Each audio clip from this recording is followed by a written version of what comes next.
તેને એફડીઆઈ કરતાં વધુ રેમિટન્સ મારફત પૈસા મળ્યા હતા, પરંતુ જો અમેરિકાથી કોઈ ભારતમાં પૈસા મોકલવા માંગે છે તો અમેરિકાએ કહ્યું હતું કે તેમના પર 5% ટેક્સ લગાવાશે, પરંતુ હવે યુએસ સેનેટે ફક્ત 1% ટેક્સ વસૂલવાનો નિર્ણય લીધો છે। આનાથી ગુજરાત અને ભારતને કેટલો ફાયદો થશે તેના ઉપર જોઈએ અમારા સંવાદદાતા કેતન જોશીનો આ રિપોર્ટ।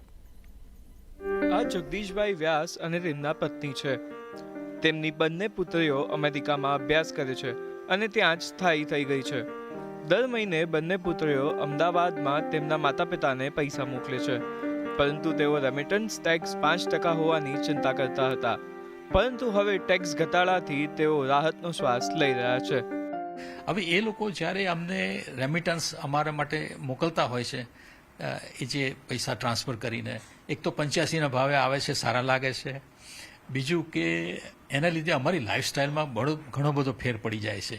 અમારે જે ઈચ્છા હોય બધું કરી શકીએ એમ છે।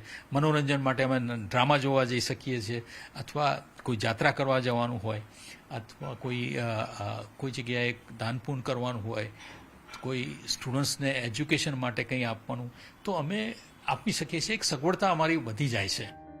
વર્લ્ડ બેંક અને આરબીઆઈના ડેટા અનુસાર વર્ષ 2024-25માં ભારતમાં વિદેશથી કુલ 11.60 લાખ કરોડ રૂપિયા રેમિટન્સ મારફતે આવ્યા હતા।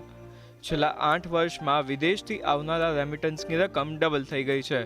આમાં અમેરિકાથી રેમિટન્સનો હિસ્સો લગભગ 25% છે।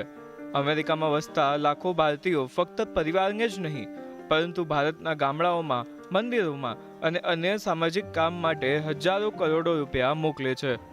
5% ચેરિટીને કારણે અહીંયા ખૂબ મોટું નુકસાન થઈ રહ્યું હતું, જ્યારે આજે 1% ચેરિટી થયા પછી તેમનું જે યોગદાન છે એ છેવાડાના ગામ સુધી પહોંચે। સાથે ધાર્મિક પ્રસંગ હોય કે આફતનો પ્રસંગ હોય, એમની ચેરિટી જે છે યોગ્ય સ્થળે અને યોગ્ય જે કહેવાય કે 1% રેમિટન્સના કારણે જે દાન કરે છે પ્રોપર જગ્યાએ પહોંચે અને સારી રીતે પહોંચશે।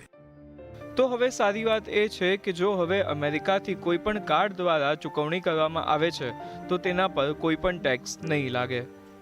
રેમિટન્ટ ટેક્સ ઓછો કરી દેવાથી ન માત્ર વ્યાસ પરિવારને જેમ અન્ય પરિવારને ફાયદો થશે, પરંતુ ભારત અને ગુજરાતના અર્થતંત્રમાં જે રીતે વિદેશથી આવતા રૂપિયાનું પ્રેરક બળ છે એ આગળ પણ આ જ રીતે સહાયક સાબિત થશે।